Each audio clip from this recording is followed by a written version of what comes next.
Alain Grousset, La citadelle du vertige. Le livre de poche jeunesse. La citadelle du vertige.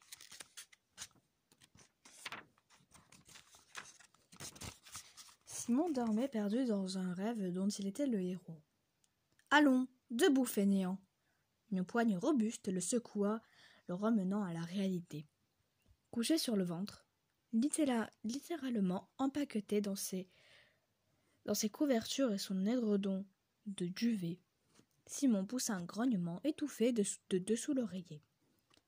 Il se retourna, cligna des paupières et aperçut son père qui repartait vers le centre de la pièce.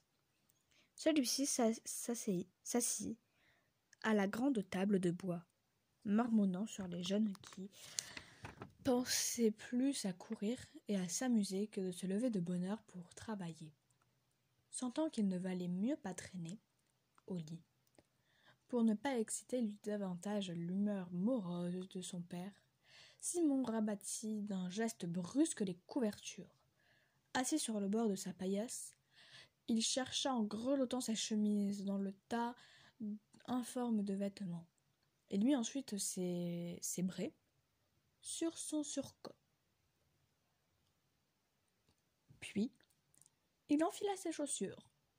Le dos à la cheminée, Simon contempla un instant le jeu d'ombre de la lumière rouge projetée par l'âtre qui éclairait la pièce, unique lieu d'habitation pour la famille.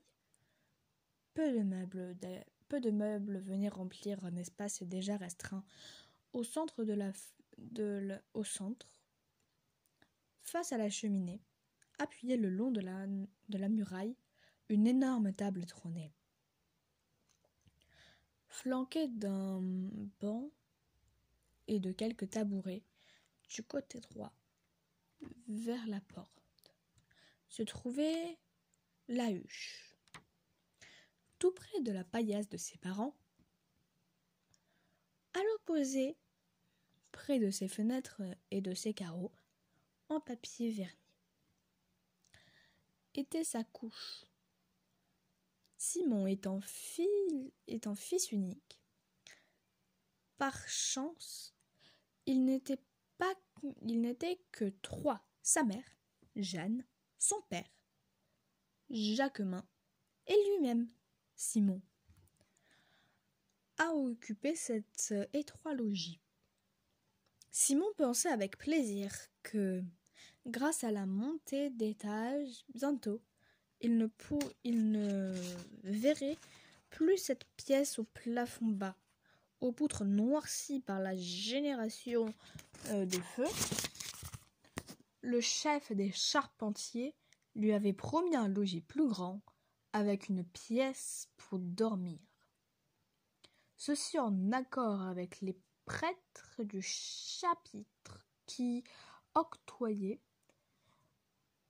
ainsi à son père une juste récompense pour avoir fait son travail, pour son savoir-faire de tailleur de pierre.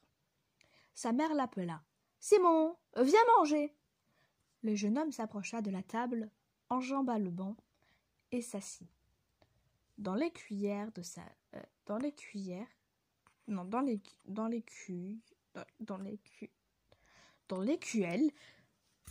sa mère versa une soupe au pois et lui donna une épaisse tranche de pain de seigle. Par petits morceaux, Simon l'émietta dans son assiette. À l'aide de sa cuillère en bois, il mélangea le tout jusqu'à ce que le pain ait bu toute la soupe. Quelques instants plus tard, sa mère le trouva pensif, la cuillère suspendue à mi-chemin de son potage et de sa bouche. Elle passa la main dans ses cheveux rêches et durs. Et drus. « Allez, réveille-toi. Ton père a raison. Tu ferais mieux de dormir au lieu de courir avec tes amis, plus ou moins recommandables. Dépêche-toi d'avaler ta bouillie de pain, dit-elle en riant. La soupe engloutie, Simon prit son bonnet de laine grise et s'apprêta à sortir. « Hé, tête de linotte, où cours-tu comme ça? Sans emporter la musette. Veux-tu qu'à secte, ton père découvre que tu as oublié son repas? Sa mère, hochant la tête, le regarda partir en courant, puis rentra et se remettre à l'ouvrage. Petit 1. La journée se divise en 8 parties égales qui marquent chacune l'instant d'une prière particulière. Elles ont pour nom Laude, 3 heures, Prime, 6 heures, Tierce, 9 heures, Secte, 12 heures, Nonne, 15 heures, Vêpres, 18 heures, Compli, 21 heures, Matine, minuit. La cathédrale se partageait en 3 parties distinctes. Le village, qui comptait environ 2000 âmes, occupait la plus tierce partie de occupait plus du tiers de l'étage. À son opposé se trouvait la nef, là où le dimanche se réunissait toute la population pour l'office. Cette partie était richement décorée par des statues.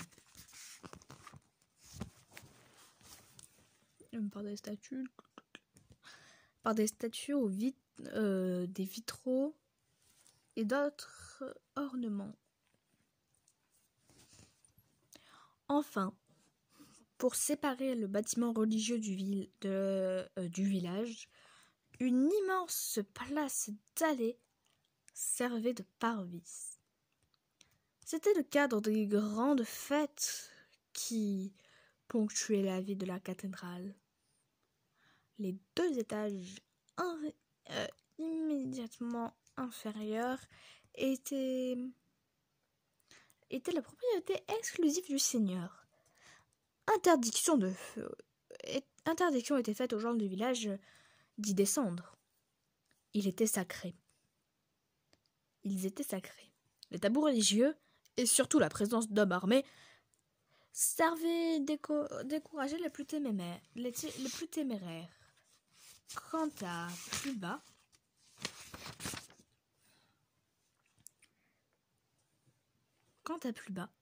excepté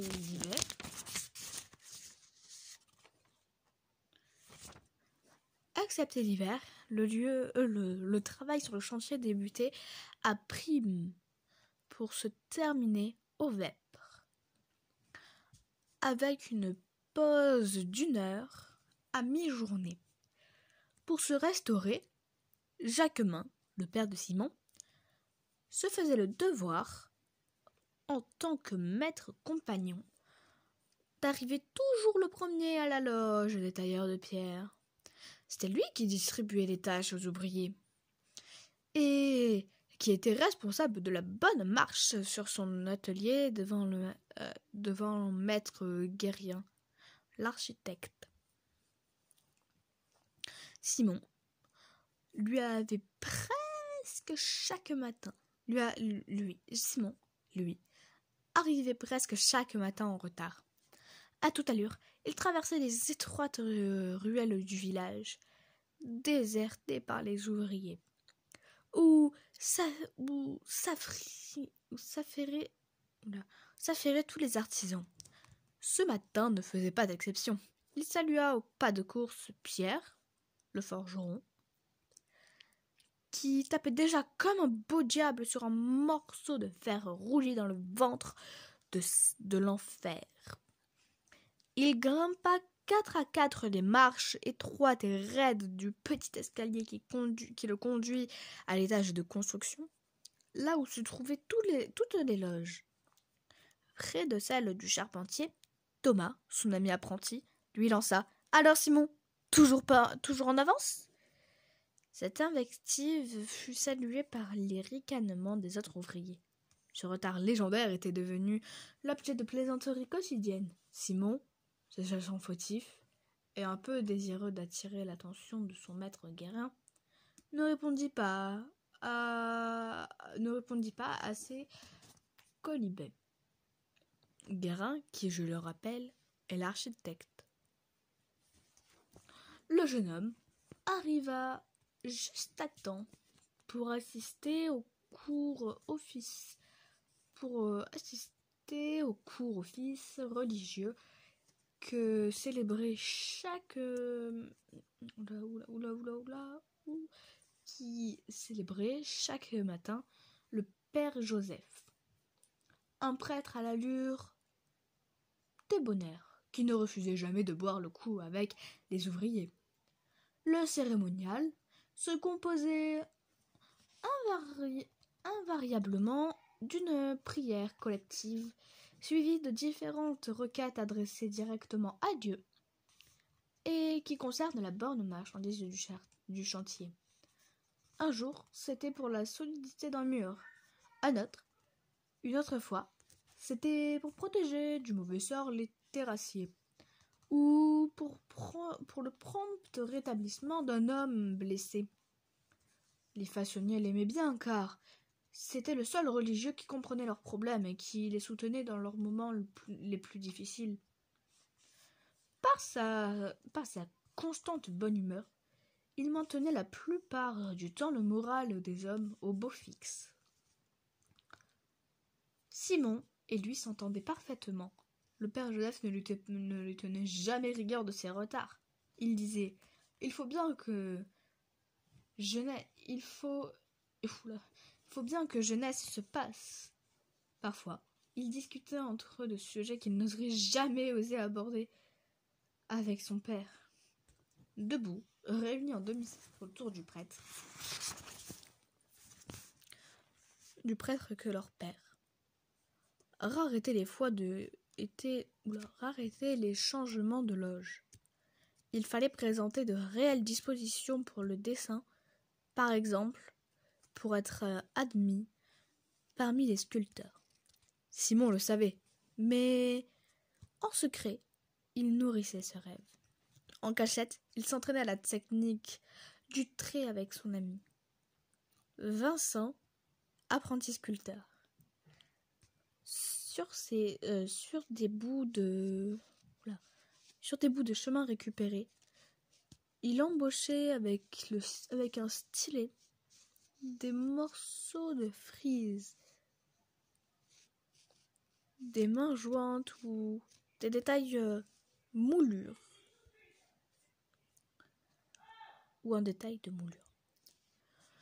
Vincent déclarait qu'il était très doué et qu'il devrait le montrer à maître Guérien et lui demander de devenir apprenti sculpteur.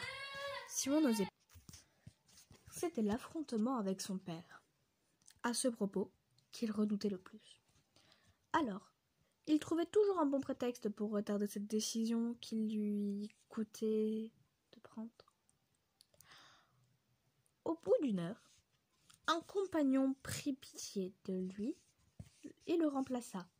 Aida alors d'autres ouvriers à transporter sur un brad des carreaux qui pesaient plus de 100 livres.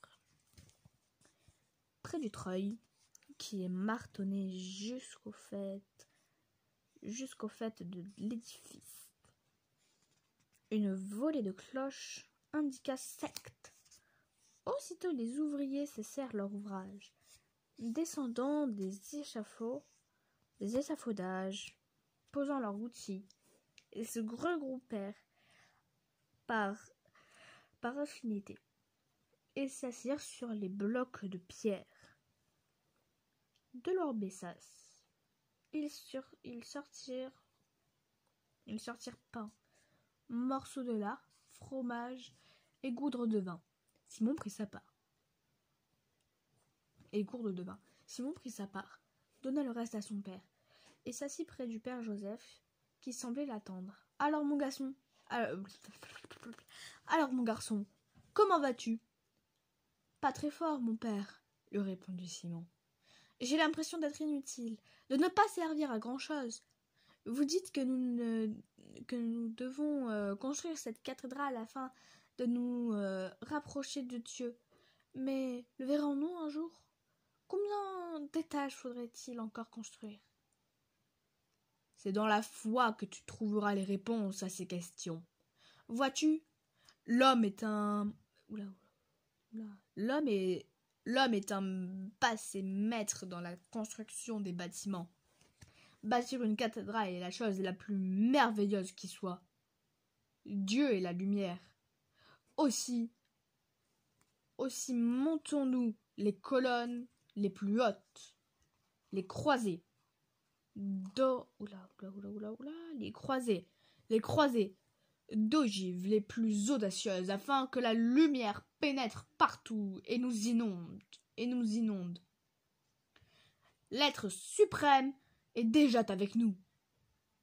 Si c'est ça qui t'inquiète, il nous regarde à chaque instant et juge nos actes. Alors pourquoi monter toujours plus haut? La terre est entourée d'un gigantesque voile, noir et troué par des endroits. Les étoiles sont les trous. Et par où passe la lumière?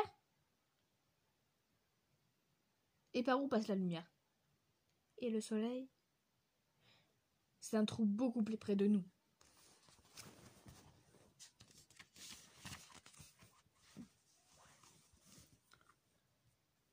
Tout simplement, un jour, demain peut-être, nous déchirerons le voile et nous deviendrons lumière parmi la lumière. Dieu sera là pour nous accueillir. À discuter, l'heure passa vite. Le travail arasant reprit sous un soleil éclatant. De temps à autre, les hommes venaient à épancher leur soif en puisant à l'aide d'une louche de bois de l'eau fraîche. Continue dans une grosse cruche de terre cuite entourée d'un linge humide.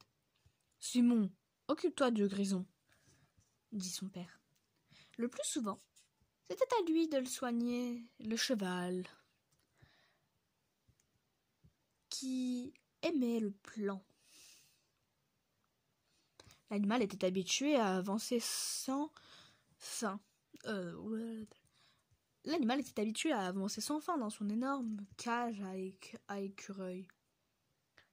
Grâce à lui, les pierres s'élevaient peu à peu, jusqu'en haut des échafaudages. Ce qui épargnait bien d'ouvrage aux hommes. Simon lui parlait comme à une personne, lui caressait le museau ou lui tapotait les flancs.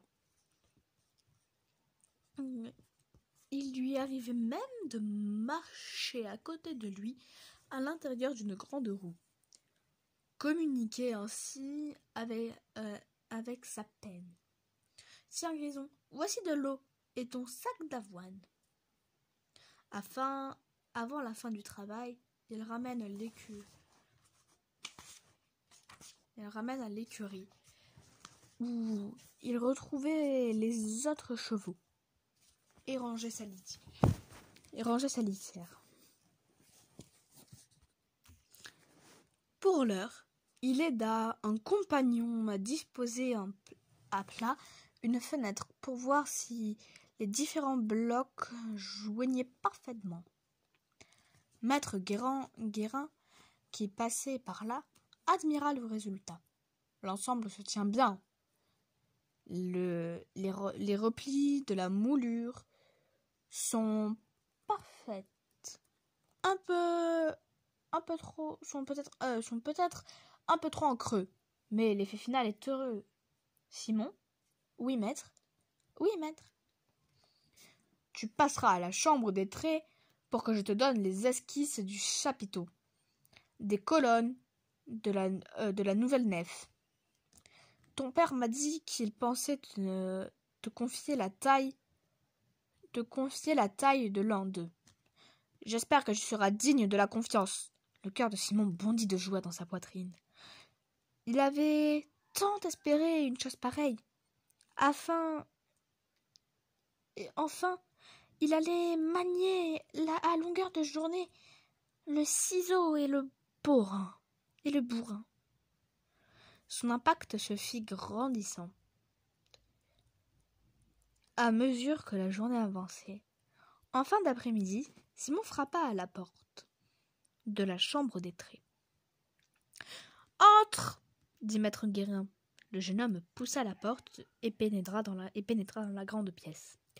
Ce lieu avait pour lui quelque chose de magique. Partout au mur, des parchemins étaient accrochés, représentant des dessins compliqués. Les tableaux étaient recouverts de maquettes, de plantes dépliées, des échantillons de bois et de papier encombraient les rebords de la fenêtre. Simon s'approcha du maître qui, entouré de ses plaquettes de cire et de liasses de parchemin, était en train de tracer des traits à l'aide de son compas et de son équerre. « Tu vois, je suis en train de calculer les lignes de force du nouveau transfert. Il ne faudra oublier aucun de ces paramètres, sinon ce serait la catastrophe. Puis-je vous poser quelques questions, maître ? Vas-y, je t'écoute. Combien d'étages est la cathédrale ? Nul ne le sait. Depuis les commencements des travaux, bien les générations ont passé.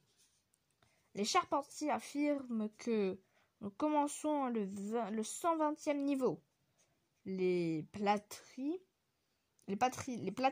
prétendent que nous en sommes au 117e.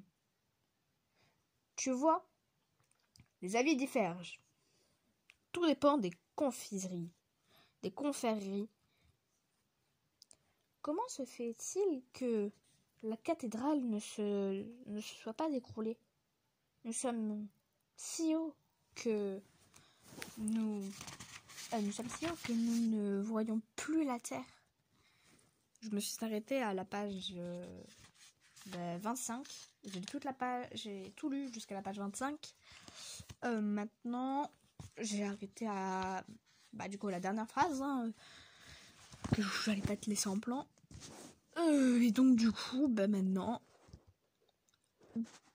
je continuerai un peu plus tard. Je continuerai plus tard, 25 pages par 25 pages par 25 pages.